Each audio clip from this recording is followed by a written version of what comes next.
Good morning student. हम लोग class 10th के हिस्ट्री को पढ़ रहे हैं, जिसमें हमने चैप्टर 2 को स्टार्ट किया है, नेशनलिज्म इन इंडिया। इसमें हम लोगों ने देखा था कि यूरोप में किस तरह से नेशनलिज्म का फीलिंग जनरेट हो रहा है, नए नए नेशंस बन रहे थे। उसी तरह से हम लोग इस चैप्टर में देखेंगे कि इंडिया में किस तरह से नेशनलिज्म का जनरेट हो रहा है, उनके अंदर नेशनलिज्म का फीलिंग किस तरह से जनरेट हो रहा है, वो कौन से कॉन्सिक्वेंसेस थे, वो कौन से रीजन थे जिसके वजह से इंडिया में नेशनलिज्म का फीलिंग जनरेट हुआ। जिसमें हम लोगों ने देखा था कि फर्स्ट वर्ल्ड वार ने किस तरह से इकोनॉमिक, पॉलिटिकल और सिचुएशंस क्रिएट किया था, जिसमें बहुत सारे लोगों को ज़बरदस्ती किया गया जाते थे। वर्ल्ड वार में उनको फोर्स में रिक्रूट किया जाता, जिसके वजह से लोगों में एंगर जनरेट हुआ था। उसके बाद हम लोगों ने देखा था कि क्रॉप फेलियर की वजह से या इन्फ्लुएंजा एपिडेमिक की वजह से जो है लगभग 1.13 मिलियन लोग क्या हुआ थे, डेथ हुआ था उनका। फिर बाद में आइडिया ऑफ द सत्याग्रह, जब गांधी जी अफ्रीका से वापस आते हैं तो आइडिया ऑफ सत्याग्रह जो है स्टार्ट करते हैं इंडिया में। उनके 3 सत्याग्रह मूवमेंट जो है रीजनल लेवल पर बहुत ही सुपर हिट हुआ था, जिसमें पहला था चंपारण नील रिवोल्ट, इसके बाद खेड़ा और देन आफ्टर अहमदाबाद मिल मजदूर था। इसके बाद गांधी जी ने इन तीनों सत्याग्रह मूवमेंट का सक्सेसफुल होने के वजह से इन्होंने नेशन वाइड जो है रॉलेट एक्ट के अगेंस्ट में जो है कि मूवमेंट चलाने की बात की, जिसमें जो है कि रॉलेट जो थे वो एक्ट लाए थे, जिसमें जब लोगों को बिना ट्रायल के ही 2 साल के लिए जेलों के अंदर बंद कर दिया जाता था।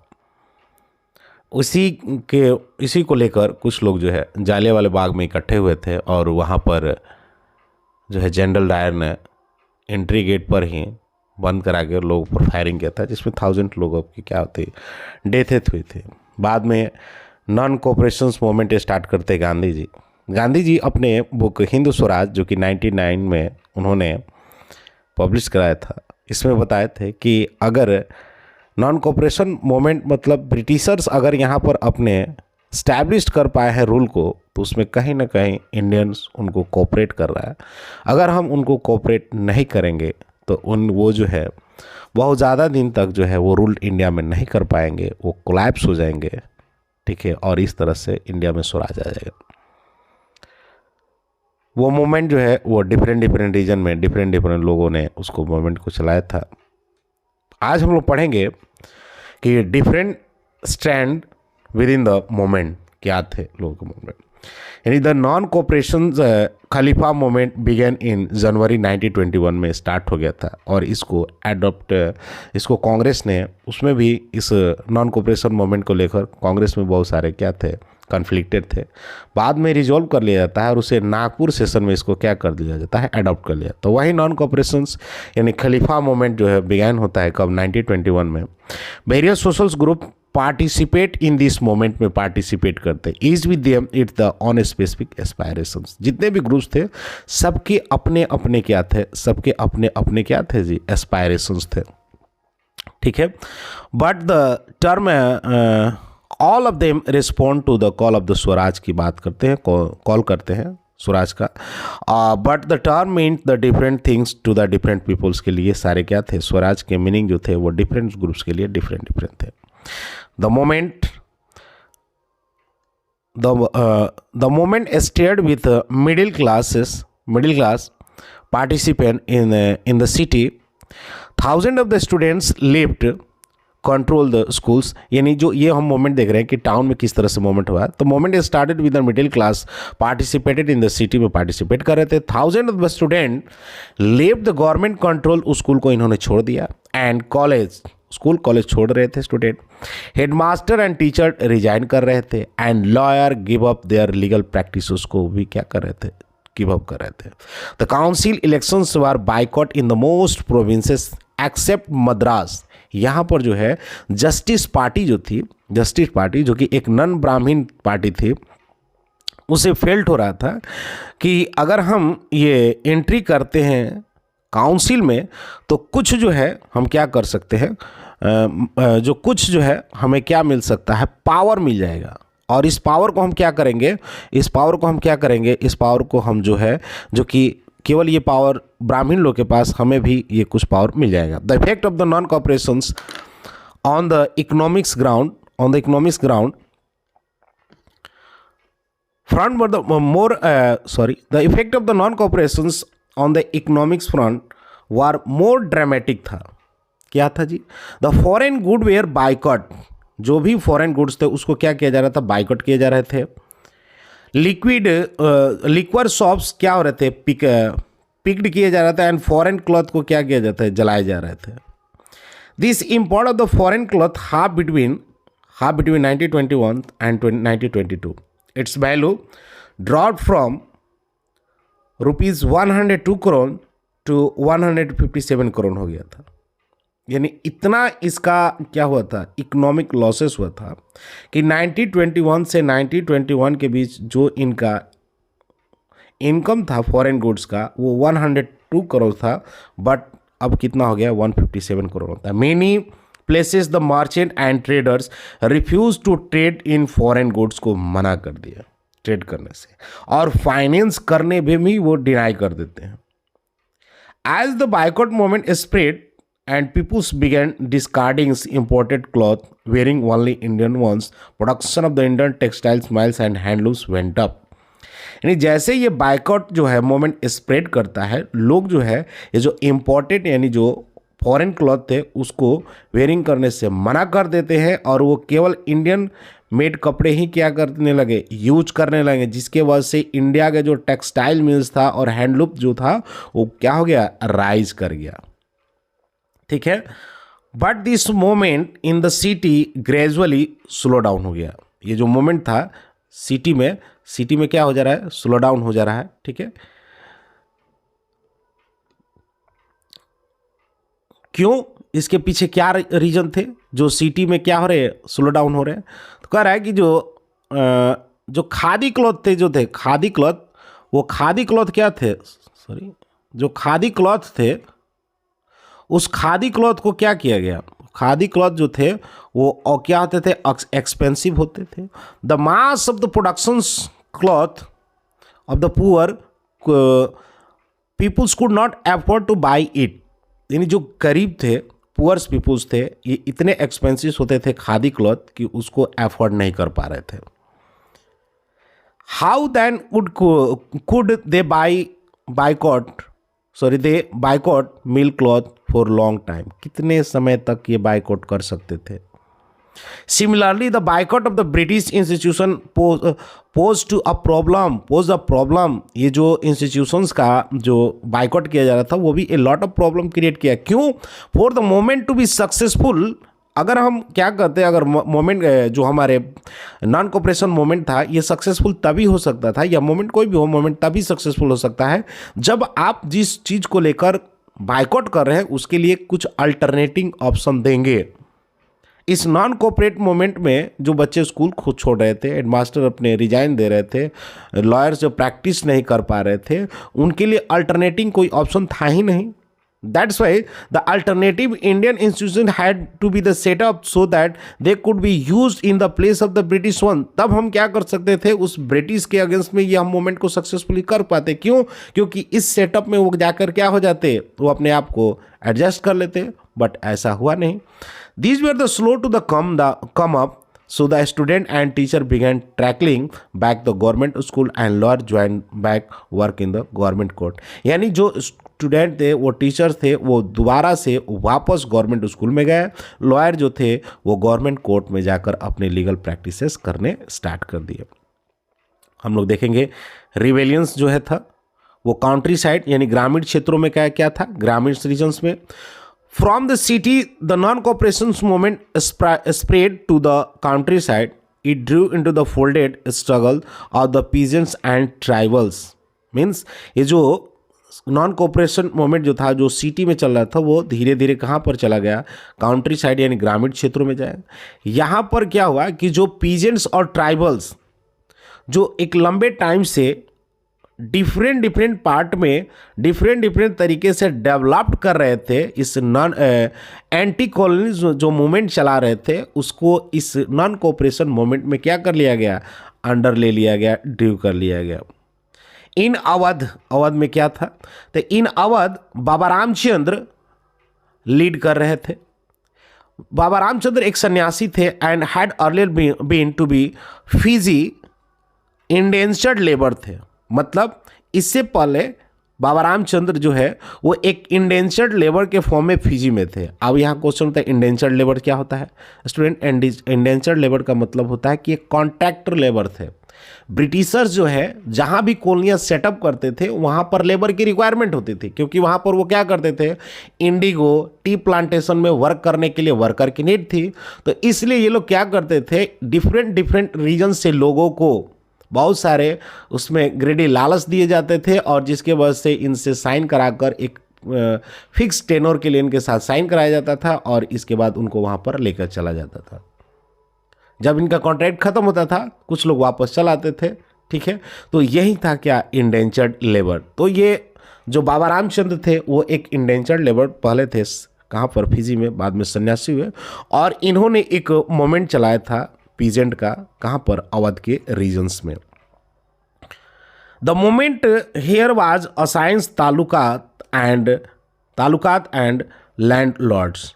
यहाँ पर जो मोमेंट जो चल रहे थे वो तालुकदार एंड लैंड लॉर्ड्स के अगेंस्ट में था, जिनका डिमांड था, who demanded for the peasant exorbitantly high rent and variety of the other cesses. ये लोग जो थे तालुकदार और लैंडलॉर्ड्स, ये डिफरेंट टाइप के और हाई रेंट इन पर क्या करते, इम्पोज कर रहे थे, किन पर, पीजेंट पर। इसके वजह से जो पीजेंट हैड टू डू बेगार, उनसे बेगार भी कराया जाता। बेगार क्या होता है, बेगार का मतलब होता है a laborers of the villagers contribute without any payment, were forced to contribute without any payment। से उनसे जो वर्क कराया जाता था वही बेगार कहलाता था। तो ये पीजेंट जो थे, इनसे जो लैंडलॉर्ड जो था वो बेगार भी कराता था, फार्म्स विदाउट एनी पेमेंट के कराता था। As the tenant they had no security of the tenure. जो टेनेंट थे यानी जो लैंड लीज पर लेकर जो कल्टीवेशंस करते थे, इनके भी टेन्योर जो था कि अगले टाइम में वो हमको लैंडलॉर्ड देगा कि नहीं देगा ये भी फिक्स नहीं था। Being regularly evicted so that they could acquire no right over the land lease. इनको जो है कंटिन्यूस रेगुलरली जो है उससे हटा दिया जाता था उस लीज लैंड से। क्यों? क्योंकि इनको डर था कि कहीं ऐसा ना हो कि उस लैंड पर इनका लीगल कोई राइट्स हो जाए। The peasant movement demand reduction of revenue, यानी जो पीजेंट थे वो इनका डिमांड था कि आप रेवेन्यू को क्या करें, रिडक्शन करें, कम करें, एबोल्यूशन जो बेगार हो रहा उसको ख़त्म करें, and socials boycott of the oppressive landlords, यानी इनका बाइकआउट भी किया जा रहा था लैंडलॉर्ड का सोशली। इन मेनी प्लेसेस में नाई धोबी बंद were organise by the panchayat to deprive landlords of the service of even the barber और वाशरमैन। ये नाई धोबी बंद मूवमेंट भी चलाया गया था पंचायत के द्वारा, जिसमें कहा गया था कि ये बार्बर जो है और वाशरमैन इन लैंडलॉर्ड को जो है अपनी सर्विसेज न दें। In June 1920, Jawaharlal Nehru began going around in village in Awadh, talking to villagers and trying to understand their grievances. जून 1920 में जवाहरलाल नेहरू जो है वो गांव में जाते हैं, अवध के गांव में जाते हैं। वो वहाँ के विलेजर से वो बात करते हैं और उनके जो भी ग्रीवांसेस थे उसको ट्राई करते हैं अंडरस्टैंड करने के लिए। बाय अक्टूबर द अवध किसान सभा वाज सेटअप होता है, जिसको हेड करते हैं कौन, जवाहरलाल नेहरू। और ये जो अवध किसान सभा जो था वो बाबा रामचंद्र और कुछ अदर लोगों के साथ मिलकर सेटअप किया गया था। विद इन अ मंथ, कुछ ही मंथ में ओवर 300 ब्रांचेज जो है सेटअप किए गए। ठीक है, कितने, ऑलमोस्ट 300 ब्रांचेज जो है सेटअप किए जाने लगे विलेज अराउंड द रीजन। उस विलेजर्स के रीजन्स में। So when the non cooperation movement began the following year में स्टार्ट हुआ, the effort of the Congress was integrated the Awadh peasant struggle into the wider struggle. यानी जो ये नॉन कोऑपरेशन मूवमेंट जब start हुआ तो ये जो अवध के फार्मर्स थे, इन जो ये लोग जो थे इंटीग्रेटेड होकर, जो किसान का जो कांग्रेस का जो प्रिंसिपल था उससे इंटीग्रेटेड अलग होकर कुछ अलग तरीके से ही क्या करने लगे, नॉन कोऑपरेशन मूवमेंट को चलाना स्टार्ट कर दिए, जिसके वजह से कांग्रेस लीडरशिप जो था इनसे बहुत ही क्या था, अनहैप्पी था। As the movement spread in 1921, the house of the taluqdars and merchant were attack. ये जो फार्मर्स थे इनके घरों को क्या करने स्टार्ट करे, तोड़फोड़ करने लगे। बाजार वार लूटेड, बाजार को लूटे जाने लगा। एंड ग्रेन हार्ड, जो गोदाम थे वो आर टेकन ओवर, उस पर कब्जा कर लिया गया। In many places the local leader told peasant, इन बहुत सारे जगहों पर जो लोकल लीडर्स थे वो पीजेंट को ये समझा रहे थे कि Gandhi had declare that no taxes were to be paid. Gandhi ji ने कहा है कि डिक्लेयर कर दिया है कि अब हमें कोई टैक्स नहीं देना है। And land was redistributed among the poor, और वो जो जमीन है वो दोबारा से क्या किया जाएगा, इनके बीचों बांट दिया जाएगा। The name of the Mahatma was being invoked and sanctioned to all the section aspiration। बहुत सारे सेक्शन के लोग जो है वो महात्मा गांधी के नाम पर ये सब क्या कर रहे थे, अपने अपने एस्पायरेशंस को फुलफिल कर रहे थे। यहाँ पर एक इंसिडेंट है, क्या है इसमें कि 6 January 1921 the police of the United Provinces, जो आज का उत्तर प्रदेश है, the fire at the present near Raebareli, Jawaharlal Nehru want to go. यानी 6 जनवरी को जो है जो यूनाइटेड प्रोविंसेस के पुलिस ने फायर कर दिया पीजेंट पर, कहाँ पर, रायबरेली में। Jawaharlal Nehru want to go to the place, Jawaharlal Nehru जो थे जहाँ पर फायरिंग हुआ था वहाँ पर कुछ पीजेंट का डेथ भी होता, तो वहाँ पर ये जाना चाहते थे। But was stopped bye the police के द्वारा उनको रोक लिया गया। एजिटेटेड एंड एंग्री, जो बहुत ज़्यादा गुस्सैले और जो नेहरू थे उन्होंने क्या किया, बहुत ज़्यादा एजिटेशन और एंगर के साथ नेहरू जो है एड्रेस करना स्टार्ट किए पीजेंट को जो उनके आसपास जो खड़े थे। This is the how he later describe the meeting, और बाद में उन्होंने अब उस मीटिंग में डिस्क्राइब किया उस सिचुएशंस को। क्या बता रहे हैं, they behaved as the brave man calms and unruffled in the face of danger. यानी वो जो सिचुएशन था जिस समय पुलिस ने उनको क्या किया था, स्टॉप किया था, जो एंगर हुए थे उस समय, मैं डेंजर तो सिचुएशन था फिर भी मैं एक बहादुर की तरह शांत वहाँ खड़ा था। आई डू नॉट नो, मैं नहीं जानता था, हाउ दे फेल्ट, कैसा महसूस कर रहा, but I know what my feeling were, but मैं जानता था कि उस समय मेरी फीलिंग क्या थी। For a moment my blood was up, मेरे अंदर वो जो खून था वो बहुत खोल रहा था। Non violence was almost forgotten, मैं जो नॉन वायलेंस का जो प्रिंसिपल था मैं उसे भूल चुका था। But for a moment only, केवल कुछ ही पल के लिए, but for a moment only the thought the great leader, मैंने एक ग्रेट लीडर की तरह सोचा, who by the goodness has been sent to lead us the victory, जिसे भगवान ने भेजा है किस चीज़ के लिए, लीड करने के लिए और विजय दिलाने के लिए। कम टू मी एंड आयसा, वापस आया,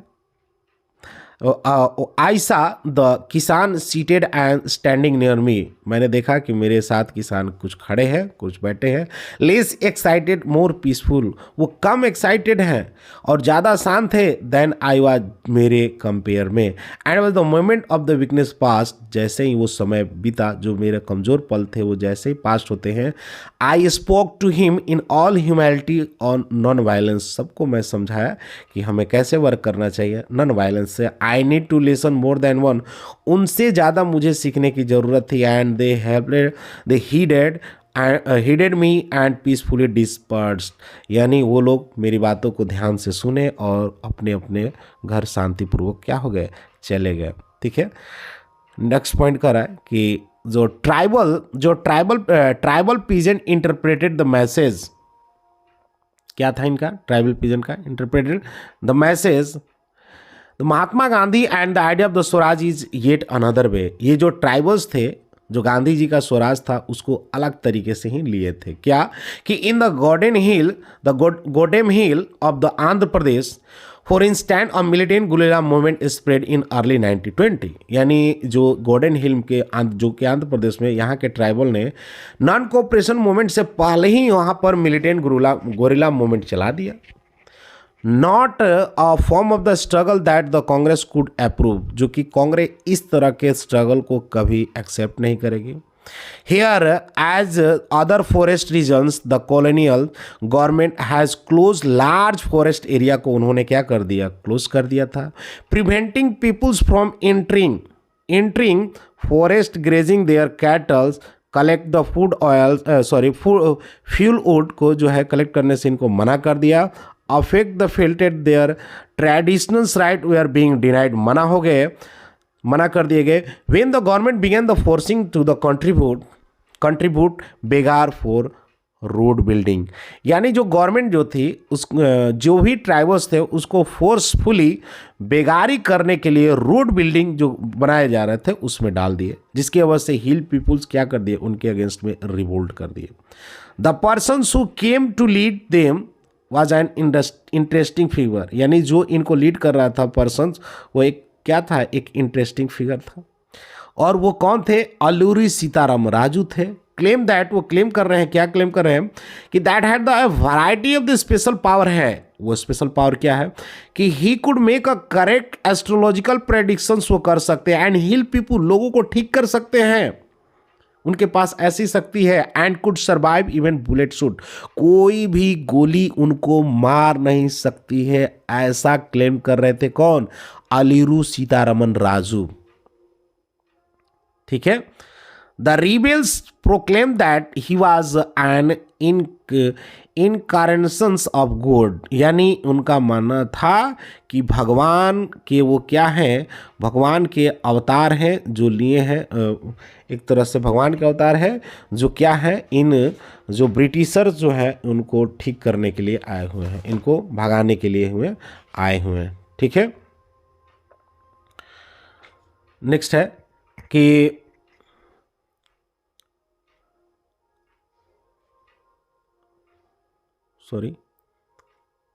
ए variety of rebel the proclaim that incarnations of the god, वो अवतार है।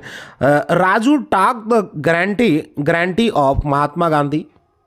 ठीक है sir, greatness the Raju talk of the greatness of the Mahatma Gandhi से वो बात कर रहे हैं। Said he was inspired by the non cooperation movement से क्या थे, वो नॉन कोऑपरेशन मूवमेंट जो गांधी जी द्वारा चल रहे थे उससे क्या थे, उससे बहुत ज़्यादा इंस्पायर्ड भी थे। ठीक है। But at the same time asserted that India could liberated only by the use. But at the same time he assert that India could be liberated only by use of force, not non-violence, यानी केवल हम लोग non violence से हम लोग क्या हो सकते हैं, आज़ाद नहीं हो सकता है। ठीक है, ये बात उन्होंने गांधी जी से भी कहा।